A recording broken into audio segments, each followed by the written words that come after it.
A Guerra dos Judeus. Parte 10. Flávio Josefo.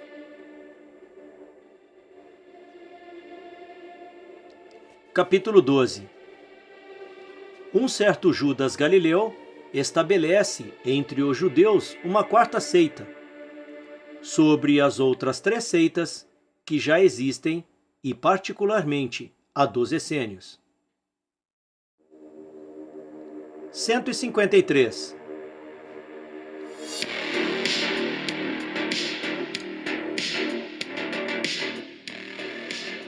Quando os países dominados por Arquelau foram reduzidos à província, Augusto deu-lhes o governo a Capônio, cavaleiro romano. Durante sua administração, um galileu chamado Judas levou os judeus a se revoltarem, censurando-os, porque pagavam tributos aos romanos, quase igualando homens a Deus, pois os reconheciam também como senhores.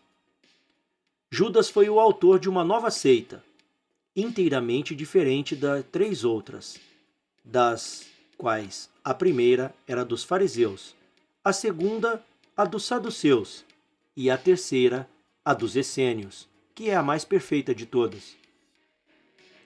Eles são judeus de nascimento, vivem em estreita união e consideram os prazeres como vícios que se devem evitar, e a continência e a vitória sobre as suas paixões como virtudes, que muitos se devem estimar. Rejeitam o casamento, não porque julgam dever destruir a espécie humana, mas para se evitar a intemperança das mulheres que não guardam fidelidade aos seus maridos. Não deixam, entretanto, de reconhecer as crianças que lhes são dadas para instruírem e educá-las na virtude, com tanto cuidado e caridade, como se fossem seus pais, e alimentavam e vestiam todas da mesma maneira. Desprezavam as riquezas. Todas as coisas são comuns entre eles, com uma igualdade tão admirável que quando alguém abraça a seita, despoja-se de toda a propriedade, para evitar por esse meio a vaidade das riquezas, poupar aos outros a vergonha da pobreza e, em tão feliz união, viver juntos como irmãos. Não toleram a unção do corpo com óleo, mas se isso sucede a alguém, ainda que contra a vontade, eles limpam aquele óleo como se fossem manchas, e julgam-se limpos e bastante puros, quando suas vestes são sempre brancas. Escolhem para ecônomos homens de bem, que recebem todas as suas rendas e as distribuem segundo as necessidades de cada qual. Não têm cidade certa onde morar, estão espalhados em várias, onde recebem os que desejam entrar em sua sociedade. Ainda que jamais os tenham visto, dividem com eles o que têm, como se os conhecessem há muito tempo. Quando fazem alguma viagem, nada levam consigo, apenas armas para se defenderem dos ladrões. Eles têm a cada cidade alguns dos seus, para receber e alojar os de sua seita, que por ali passam, e para lhes dar vestes e outras coisas de que podem ter necessidade. Não mudam de roupa, senão quando as suas já estão rotas ou muito usadas. Nada vendem, nada compram entre si, mas permutam uns com os outros tudo o que têm. São muito religiosos e piedosos para com Deus. Só falam de coisas santas.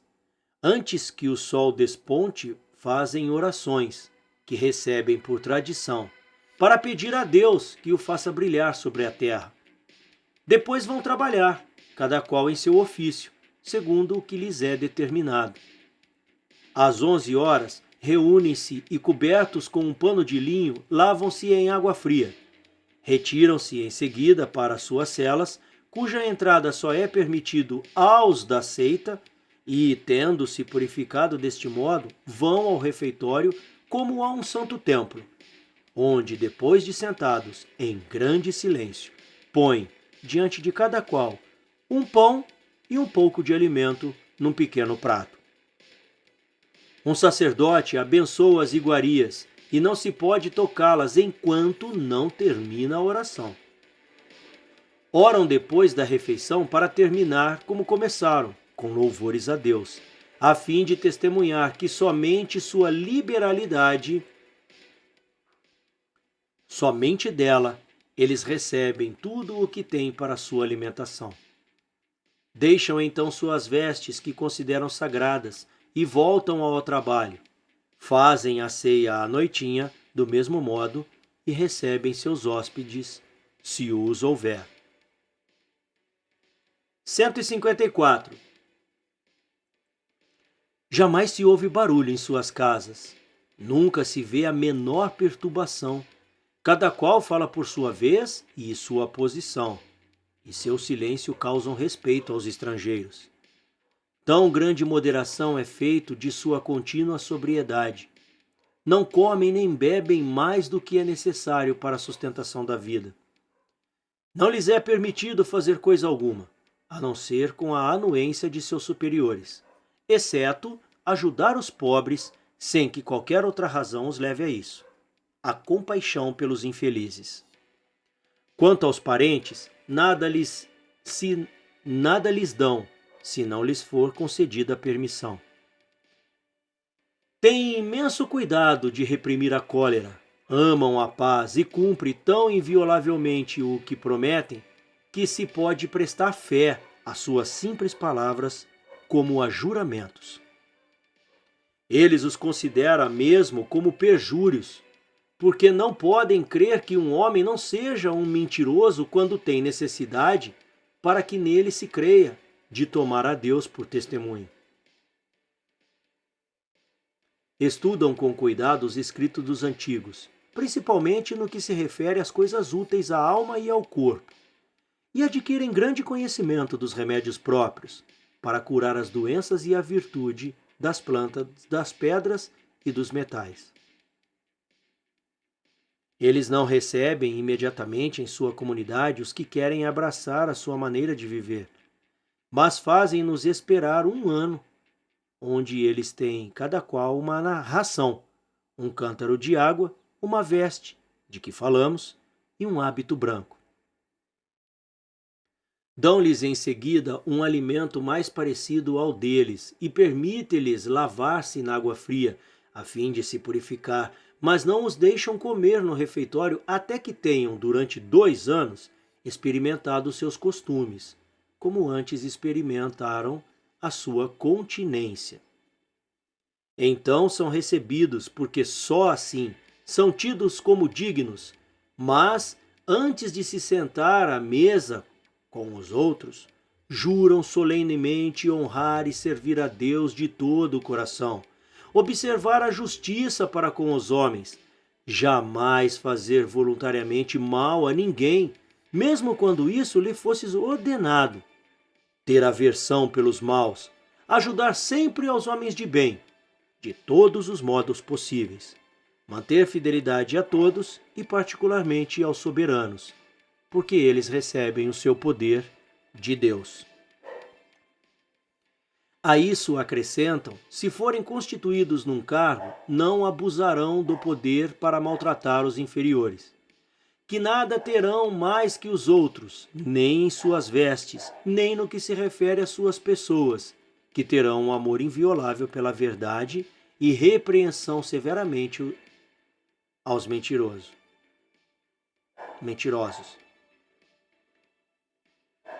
Que conservarão as mãos e as almas puras de todo roubo e de todo desejo de lucro injusto, que nada ocultarão aos seus confrades dos mistérios mais secretos de sua religião, e nada revelarão aos outros, mesmo quando fossem ameaçados de morte, para obrigá-los a isso. Que só ensinarão a doutrina que lhes for ensinada, e que guardarão cuidadosamente os livros, bem como os nomes daqueles de quem a receberam. Tais as promessas que são obrigados a fazer todos os que querem abraçar a sua maneira de viver, e ao fazê-lo, têm de ser solenemente, a fim de fortalecer a virtude contra os vícios.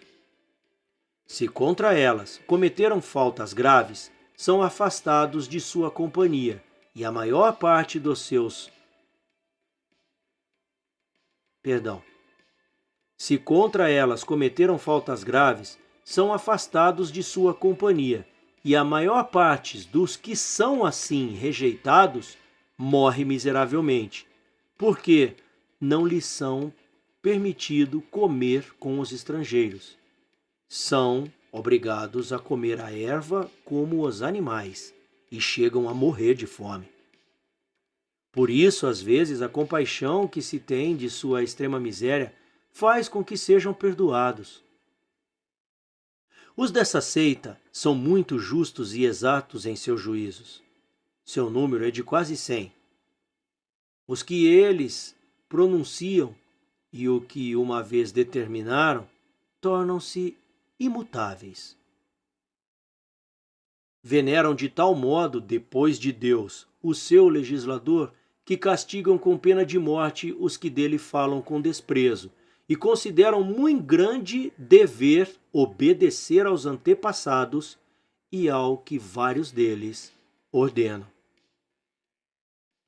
São atenciosos uns para com os outros, que de vez nenhum ousa falar, se os outros 9 não consentirem. Ah não, eu errei aqui.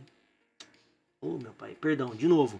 São tão atenciosos uns para com os outros que, de 10, nenhum ousam falar se os outros 9 não consentirem.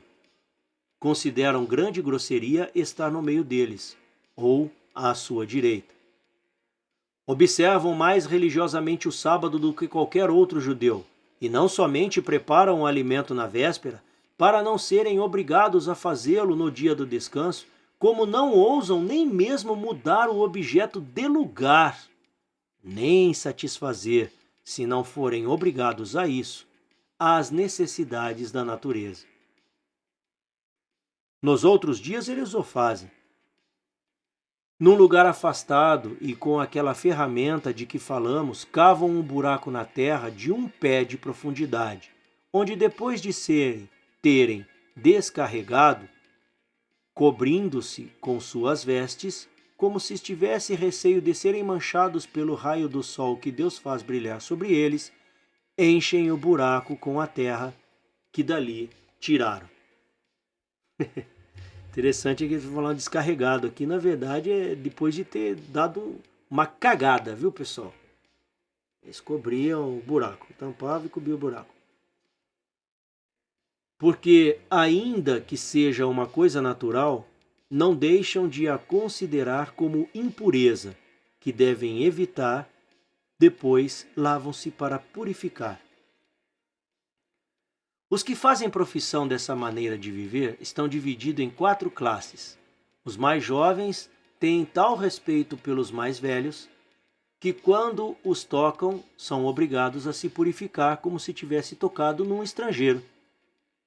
Vivem tanto tempo que alguns chegam a 100 anos. O que eu atribuo à simplicidade da vida e ao fato de eles serem muito metódicos em tudo. Desprezam os males da terra, vencem os tormentos com a constância e preferem a morte à vida quando o motivo é honroso.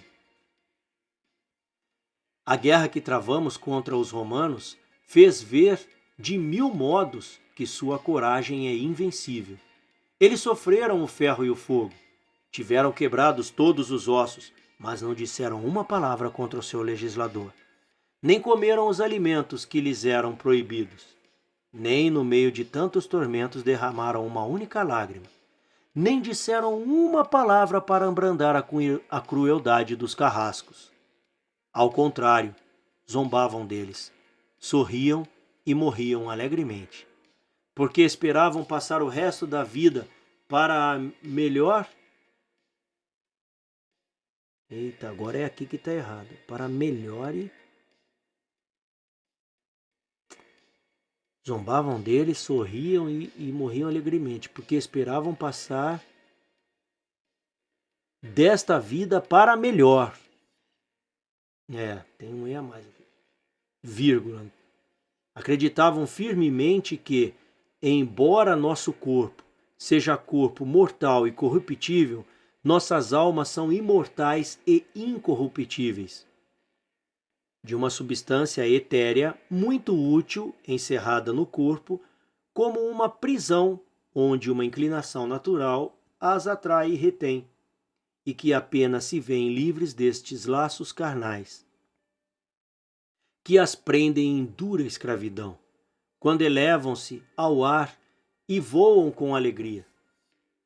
Nisto estão de acordo com os gregos, que julgam que as almas felizes têm sua morada além do oceano, numa região onde não há chuva, nem neve, nem calor excessivo, mas um doce zéfiro, e faz sempre um doce zéfiro, a faz sempre agradável.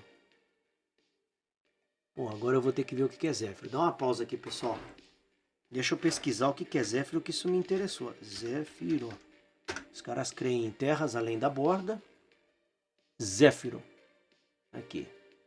Bestiário mitológico. Zéfiro era um deus do vento do oeste. Habitava a Trácia. A princípio era um deus primitivamente violento que destruía tudo com o seu sopro indomável. Porém, após um grande amor, transformou seu caráter em uma versão benéfica. Era representado por um jovem adulto alado, e que apresentava a primavera e a beleza das flores. Zéfiro era filho de Eos e Astreu, sendo um anemói, um dos 4 ventos. Seus irmãos são Bóreas, Euro e Noto. Zéfiro era um deus violento e indomado, mas mudou quando conheceu Clor. Bom, isso é a definição aqui do Wikipedia, ok? Então, voltando aqui. Um doce zéfiro. Então, eles acreditavam, né? Nisto estão de acordo com os gregos, que julgam que as almas felizes têm suas moradas além do oceano, numa região doce, onde não há chuva, nem neve, nem calor excessivo, mas um doce zéfiro a faz sempre agradável, um vento, né? E que, ao contrário, as almas dos maus têm por morada lugares gelados, agitados por contínuas tempestades, onde eles gemem eternamente em sofrimentos infinitos. É assim, parece-me que os gregos querem que seus heróis, aos quais dão o nome de semideuses, morram nas ilhas, a que chamam de felizes, e as almas dos ímpios estejam sempre atormentadas no inferno, como eles dizem, de Sísifo, Tântalo, Ixion e Títio. Ô Josi, abre aqui pra gata, por favor. Esses mesmos essênios julgam que as almas são criadas imortais para se darem à virtude e se afastarem do vício, que os bons se tornam melhores nesta vida pela esperança de serem felizes depois da morte, e os maus, que imaginam poder esconder neste mundo suas más ações, são castigados com tormentos eternos. Tais os seus sentimentos com relação à excelência da alma, dos quais não se afastam uma vez persuadidos. Há entre eles alguns que se vangloriam de conhecer as coisas futuras, quer pelos estudos nos livros santos e nas antigas profecias, quer pelo cuidado que têm de se santificar. Uma outra espécie de essênios que estão de acordo com os primeiros no uso de certos alimentos, dos mesmos costumes e nas mesmas leis, mas divergem no que se refere ao casamento. Estes acreditam que é querer abolir a raça humana renunciar ao mesmo, pois que, se todos fossem dessa opinião, ver-se-ia em breve a família humana completamente extinta. Mas nisso procedem também com tanta moderação que antes de se casarem, observam durante 3 anos se a pessoa com quem querem se casar têm saúde suficiente para poder criar os filhos. Quando, depois de casados, se tornam grávidas, não dormem mais com a esposa durante a gestação, para mostrar que não foi a voluptuosidade, mas o desejo de dar aos homens, ao mundo e à república, homens, que os induziu a se casarem. Quando as mulheres se lavam, cobrem-se com um pano, como os homens. Assim, pelo que acabo de relatar, conhecemos os costumes e uso dos essênios. 155. Quanto às duas primeiras seitas de que falamos, os fariseus são tidos como os mais perfeitos conhecedores de nossas leis e de nossas cerimônias. O principal artigo de sua crença é tudo atribuir a Deus e ao destino. Entretanto, na maior parte das coisas, depende de nós fazer o bem ou o mal, embora o destino possa ajudar muito. Eles dizem também que as almas são imortais, que as dos justos passam depois dessa vida a outro corpo e que as dos maus sofrem tormentos que duram para sempre. 156. Os saduceus, ao contrário, negam absolutamente o destino e creem que, como Deus é incapaz de fazer o mal, ele não se incomoda com o que os homens fazem. Dizem que está em nós fazer o bem ou o mal, segundo a nossa vontade, nos leva a um ou ao outro. E as almas não são nem castigadas nem recompensadas num outro mundo. Enquanto os fariseus são sociáveis e vivem em amizade uns com os outros, os saduceus são naturalmente rudes e vivem mesmo grosseiramente entre si, como se fossem estrangeiros.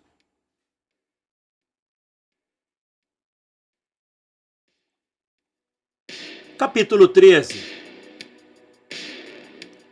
Morte de Salomé, irmã do rei Herodes, o Grande. Morte de Augusto, Tibério sucede-o no império. –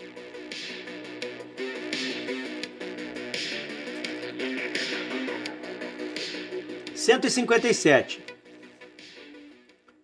Depois que os países de Arquelau, que ele possuía sob o título de etnarquia, foram reduzidos a províncias, Felipe e Herodes, cognominado Antipas, continuaram como antes em suas tetrarquias. 158. Salomé, em virtude do testamento, cedeu à imperatriz Lívia, ele a chama de Júlia, embora ela se chamasse Lívia, mulher de Augusto, sua toparquia, com Jâmnia e as palmeiras que tinha mandado plantar em Fazaelida. 159. Augusto, pouco tempo depois, morreu, após ter reinado 57 anos, 6 meses e 2 dias. Tibério, filho da imperatriz Lívia, sucedeu-o no trono do império. Filipe, o tetrarca, construiu no território de Paneada, perto das nascentes do Jordão, uma cidade, a que chamou de Cesareia, uma outra na Galaunita, que chamou de Tiberíades, e uma outra na Pérea, que chamou de Julíada. Capítulo 14. Os judeus protestam de tal modo contra Pilatos, governador da Judéia, que tinha feito entrar em Jerusalém bandeiras onde estava o retrato do imperador, que ele as manda retirar. Outra agitação dos judeus, que ele castiga. Este registro também se encontra no livro 18º, capítulo 4, Antiguidades Judaicas, parte 1. 160.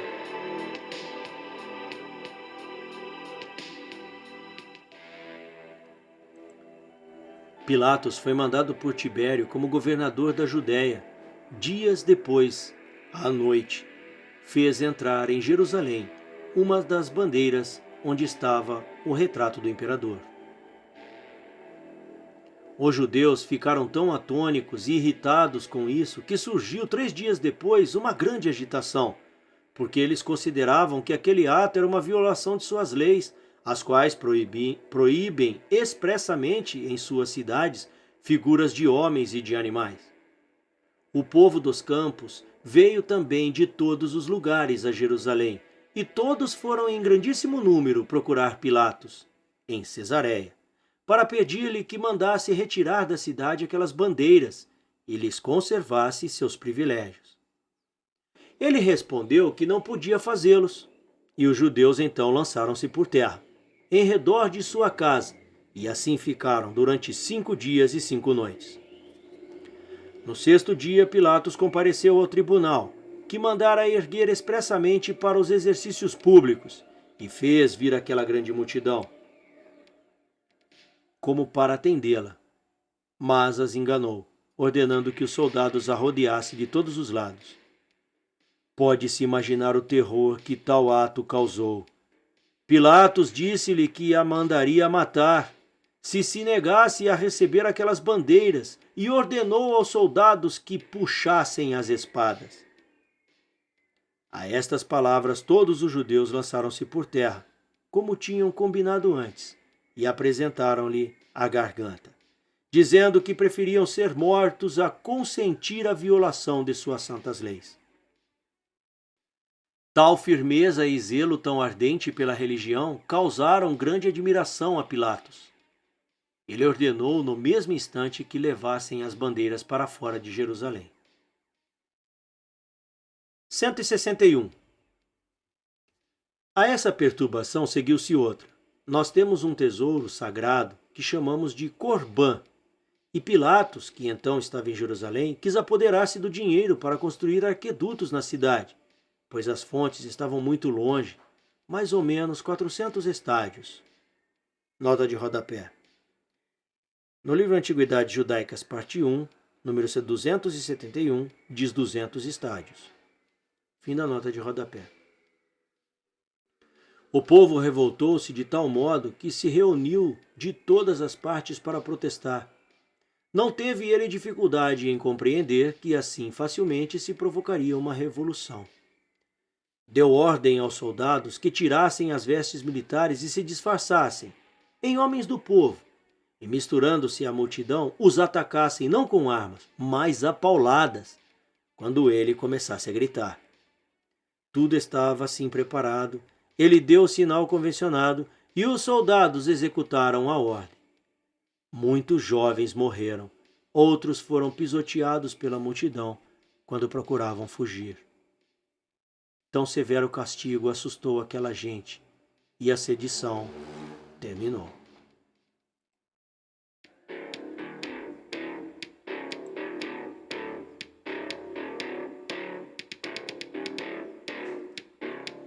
Capítulo 15.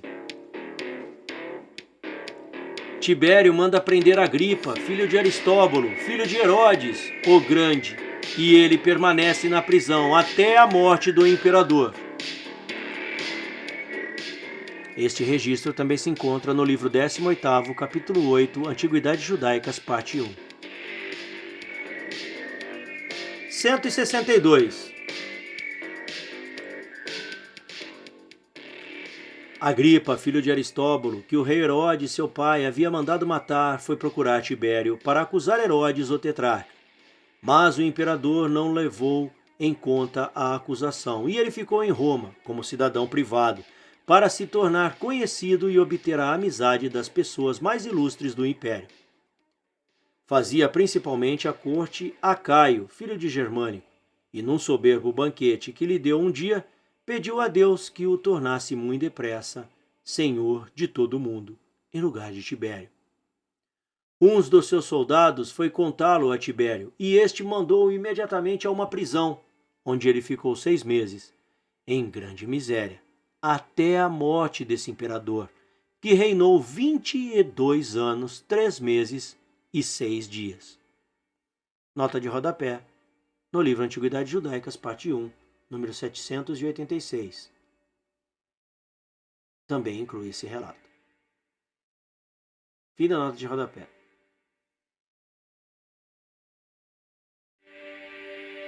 Capítulo 16.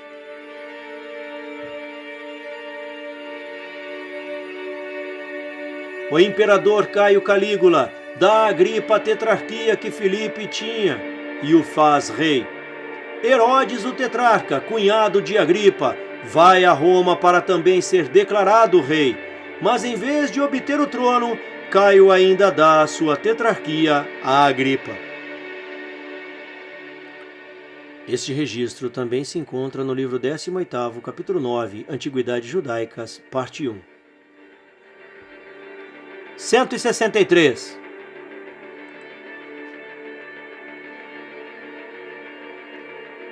Caio, cognominado Calígula, sucedeu Tibério e pôs Agripa em liberdade. Deu-lhe ainda a tetrarquia de Filipe, que havia falecido, e o fez rei. Herodes, o tetrarca, sentiu inveja, vendo-o guindado a tão alta posição. Herodíada, sua mulher, que o incitava ainda mais pelo desejo também de usar uma coroa, fazia-o conceber tais esperanças, dizendo-lhe que ele não fora elevado a tão grande dignidade, somente pela pouca ambição e negligência, que o tinha prendido em casa em vez de procurar o imperador, pois Agripa, de cidadão particular que era, tinha se tornado rei, e por isso não se lhe poderia recusar idêntica honra, pois ele já era tetrarca. O príncipe deixou-se persuadir por estas palavras e foi a Roma, para onde Agripa o seguiu, a fim de impedir o seu intento. E o imperador não somente não lhe concedeu o que pedia, mas também reprovou-lhe ainda a ousadia e deu a Agripa a sua tetrarquia. Depois ele fugiu para a Espanha com sua mulher, e lá ele morreu. Nota de rodapé. Em Antiguidades Judaicas, parte 1, número 788, afirma que ele foi exilado para Lyon. Fim da nota de rodapé.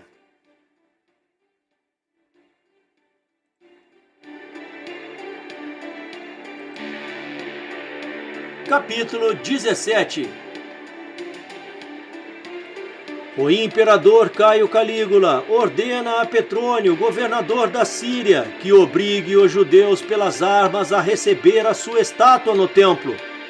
Mas Petrônio, comovido por seus rogos, escreve-lhe em favor deles, o que lhe teria custado a vida, se este príncipe não tivesse morrido logo depois. Este registro também se encontra no livro 18º, capítulo 11, Antiguidades Judaicas, parte 1. 164.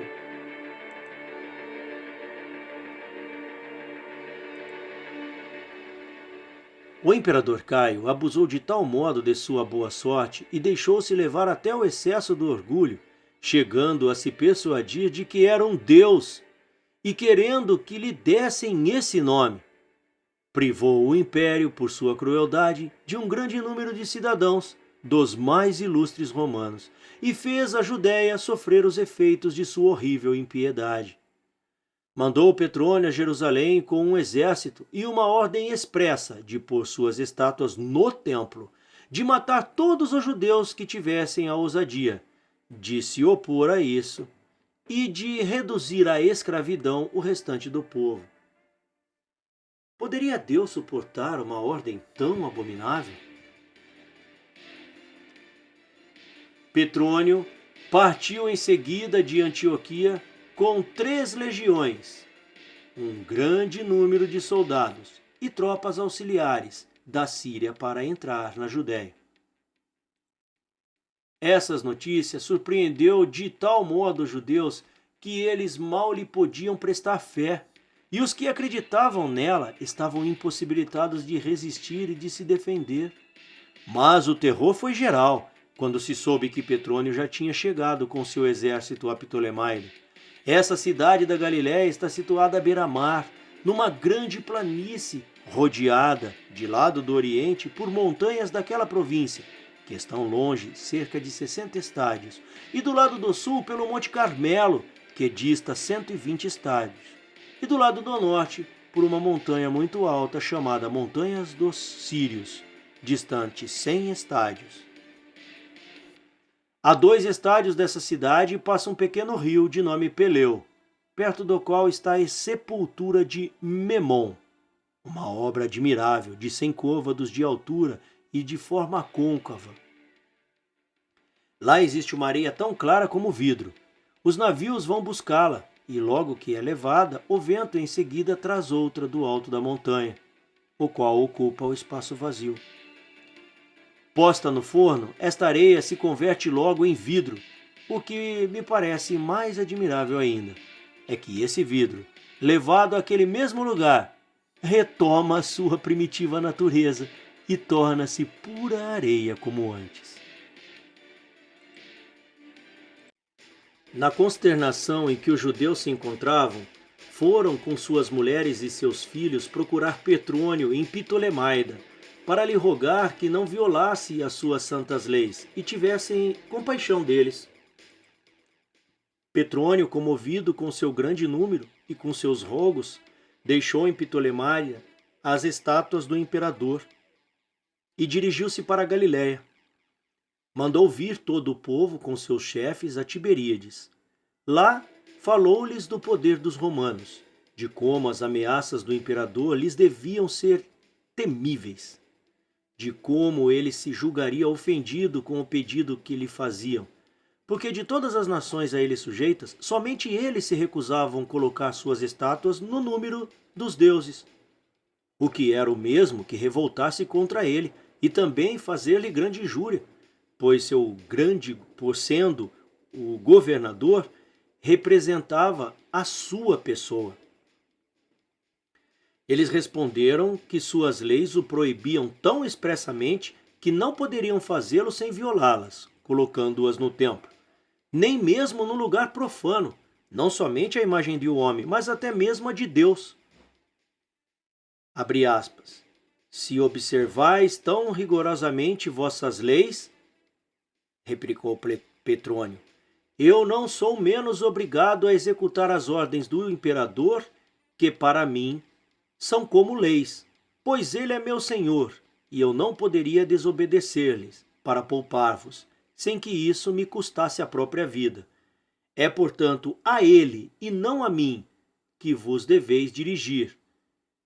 Eu o faço por sua ordem, e a ele não sou menos sujeito do que vós. Fecha aspas.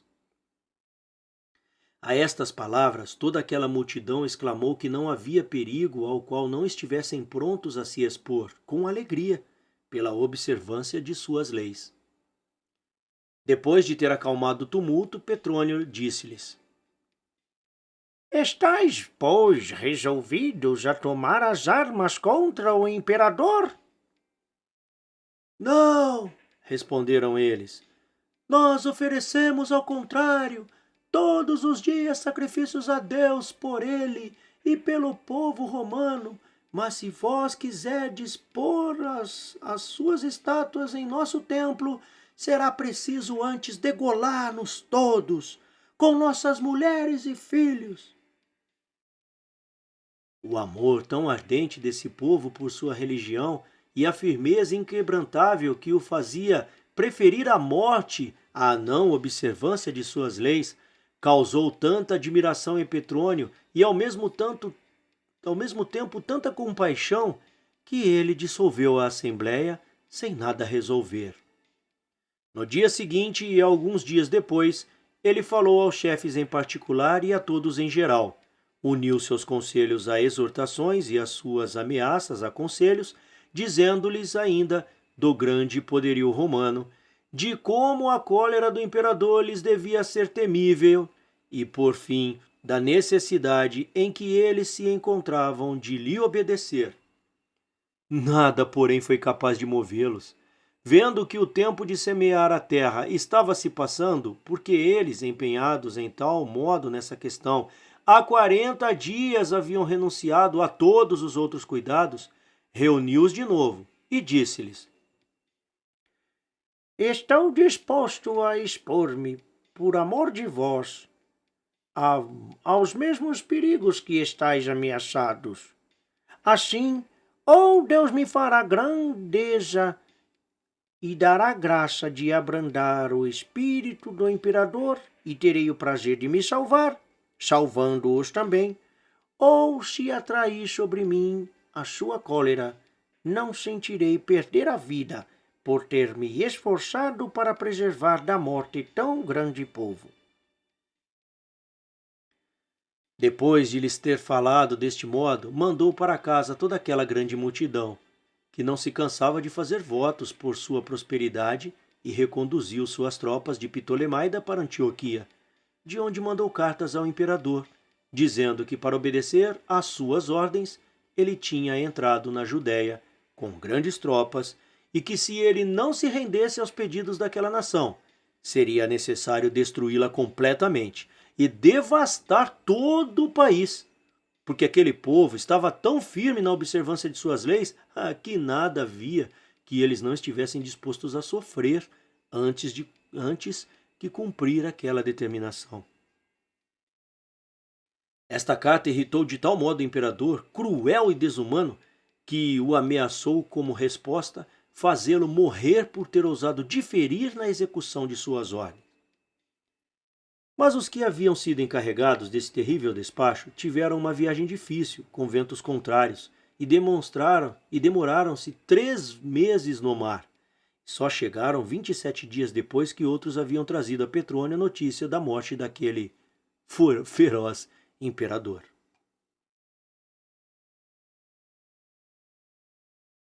Capítulo 18. Imperador Caio foi assassinado e o Senado quis retomar sua antiga autoridade. Mas os soldados declaram o imperador a Cláudio e o Senado é obrigado a ceder.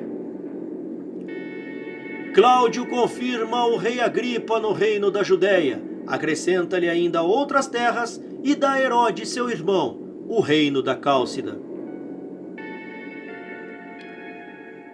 Este registro também se encontra no livro 19, capítulos 1, 2 e 3, Antiguidades Judaicas, parte 1. 165. Esse príncipe que se havia tornado odioso a todos por sua horrível desumanidade e por sua loucura, foi assassinado depois de ter reinado somente 3 anos e meio. E os soldados que estavam em Roma levaram Cláudio e o declararam imperador. Os cônsules Cêncio Saturnino e Pompônio II ordenaram, de acordo com a resolução do Senado, às 3 cortes que faziam guarda da cidade, que a conservassem, e tendo-se reunido no Capitólio, decidiram declarar guerra a Cláudio, pelo horror que sentia das crueldades de Caio, a fim de restabelecer o governo aristocrático e de escolher para governador aquele que por seus méritos fosse o mais digno e capaz. O rei Agripa, nessa época, estava em Roma, e cada um dos partidos desejava que ele estivesse do seu lado. O Senado rogou-lhe que fosse tomar assento em sua companhia, e Cláudio também pediu-lhe, ao mesmo tempo, que fosse procurá-lo no acampamento, para onde os soldados o tinham levado.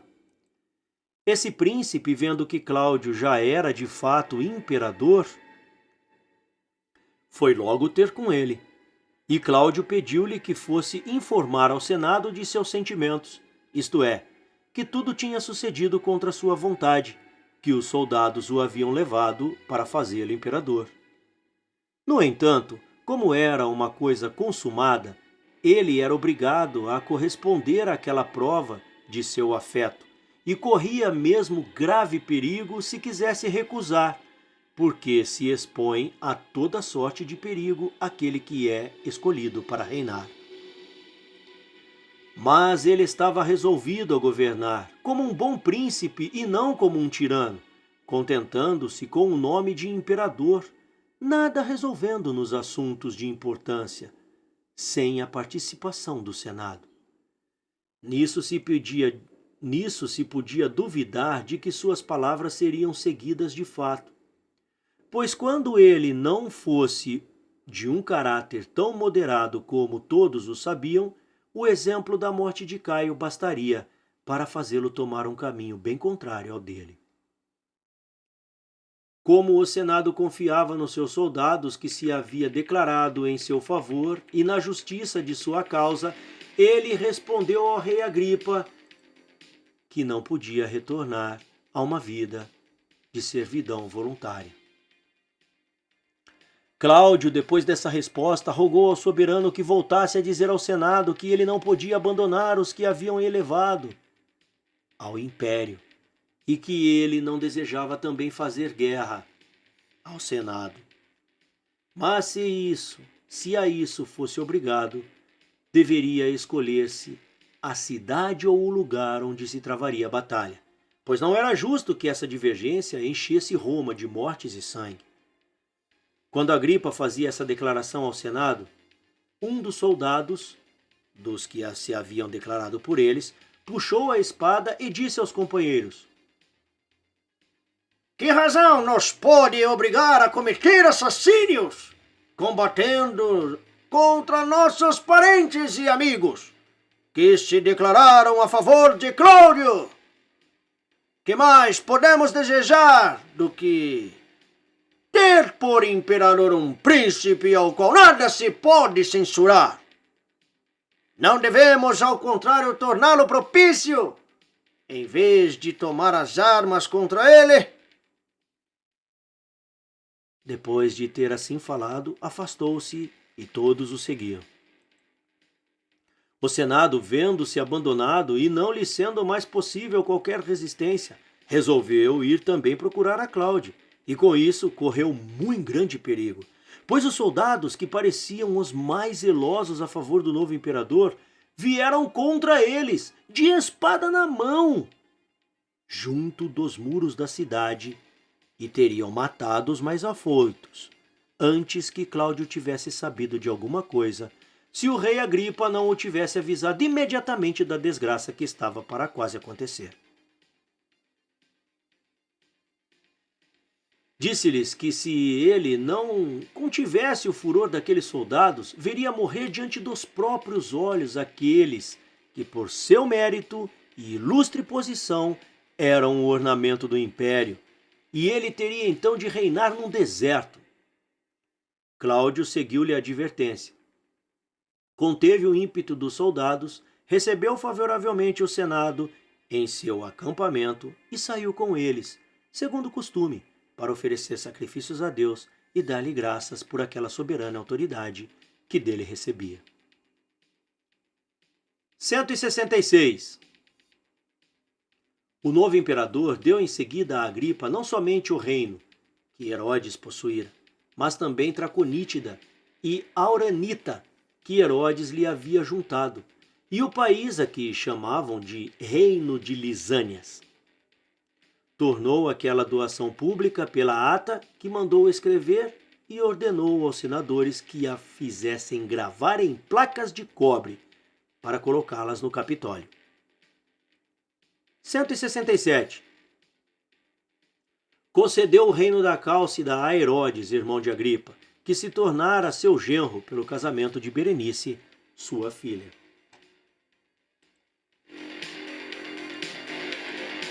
Capítulo 19. Morte do rei Agripa, cognominado o Grande.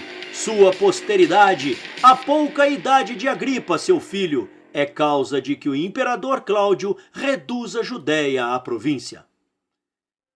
Manda para lá, como se governador fosse Acáspio Fado e depois Tibério Alexandre. Este registro também se encontra no livro 19, capítulo 7, Antiguidades Judaicas, parte 1.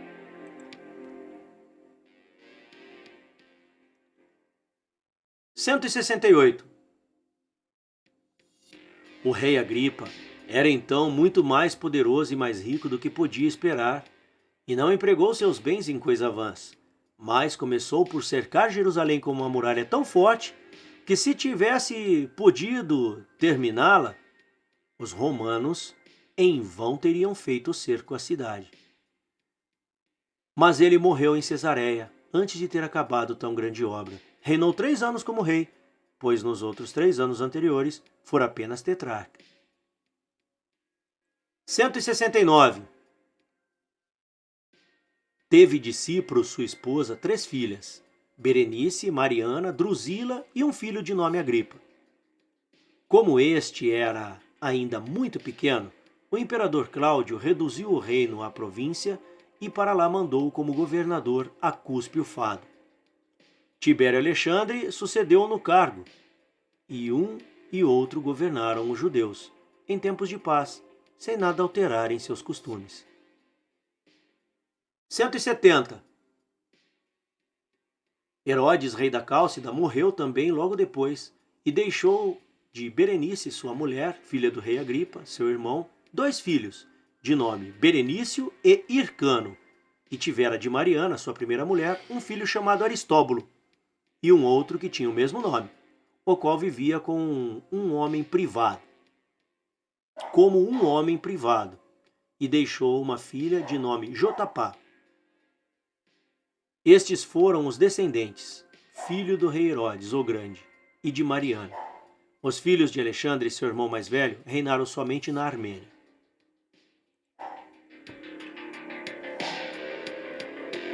Capítulo 20. Último capítulo da leitura de hoje. O imperador Cláudio dá Agripa, filho do rei... Ai, meu Deus, desculpa, pessoal, hoje eu estou muito cansado. Mas vamos lá. O imperador Cláudio dá a Agripa, filho do rei Agripa, o Grande, o reino da Cálcida que Herodes, seu tio, tivera. A insolência de um soldado das tropas romanas causa em Jerusalém a morte de um grande número de judeus. Outra insolência de outro soldado. Este registro também se encontra no livro 20, capítulos 3 e 4, Antiguidade Judaicas, parte 1. 171. Depois da morte de Herodes, rei da Cálcida, o imperador Cláudio deu seu reino a Agripa, seu sobrinho, filho do rei Agripa, de que acabamos de falar. Cumano sucedeu a Tibério Alexandre no governo da Judéia. Foi durante sua administração que começaram as novas agitações que atraíram tantos males sobre os judeus. Uma grande multidão fora a Jerusalém para celebrar a festa da Páscoa. Uma companhia de soldados romanos, faziam guarda junto do templo, segundo o costume, para impedir que acontecessem desordens. Um dos soldados teve a insolência de mostrar diante de todos o que de pudor obriga a ocultar e de acompanhar esta ação tão desonesta com palavras da mesma espécie. Não entendi. Um dos soldados romanos fazia guarda junto do templo, tudo bem, entendi, segundo o seu costume, para impedir que acontecessem desordens, beleza. Um dos soldados teve a insolência de mostrar diante de todos o que... não podia não. O que o pudor obriga a ocultar. Deve ter mostrado os bagos. E de acompanhar esta ação tão desonestas com palavras da mesma espécie. Soldadinho, safadinho. Tão horrível desfaçatez irritou fortemente o povo. Exigiu-se de Cumano, com grandes exclamações, que mandasse castigar aquele soldado. Ao mesmo tempo, alguns moços, irrefletidamente, lançaram pedras contra os soldados. Cumano, temendo que o povo suscitasse uma revolta contra ele, mandou buscar mais soldados e os colocou diante das tropas das portas do templo. Os judeus, então, assustados, saíram do mesmo modo para se refugiarem na cidade. Mas aquelas passagens eram muito estreitas para tão grande multidão, e eles se apertaram de tal modo que mais de 10.000 homens morreram sufocados. Nota de rodapé. Em Antiguidades Judaicas, parte 1, número 841, afirma 20.000 judeus. Fim da nota de rodapé. Dessa forma, a alegria daquela grande solenidade se converteu em tristeza. Cessaram as preces, abandonaram-se os sacrifícios. Só se ouviam gemidos e queixas, e a imprudência sacrílega de um único homem foi a causa de tão pública e tão estranha desolação. Nota de rodapé. Este registro também se encontra no livro 20º, capítulo 5 de Antiguidades Judaicas, parte 1. Fim da nota de rodapé. 172. Apenas passou esta aflição, foi logo seguida de uma outra. Um criado do imperador de nome Estevão levava alguns objetos preciosos e foi roubado perto de Bertoron. Cumano, para descobrir os autores do furto, mandou prender os habitantes das aldeias vizinhas. Um dos soldados que fazia parte das forças encontrou numa dessas aldeias um livro em que nossas santas leis estão escritas e o rasgou e queimou. Todos os judeus daquela região ficaram muito irritados com isso, como se tivessem incendiado seu próprio país. Reuniram-se imediatamente e, levados pelo zelo de sua religião, correram a Cesareia para pedir a Cumano que não deixasse impune tão grande ultraje feito a Deus. Como o governador julgasse que era impossível acalmar aquele povo se não lhe desse uma satisfação, mandou prender e matar aquele soldado na presença do povo. E assim o tumulto cessou.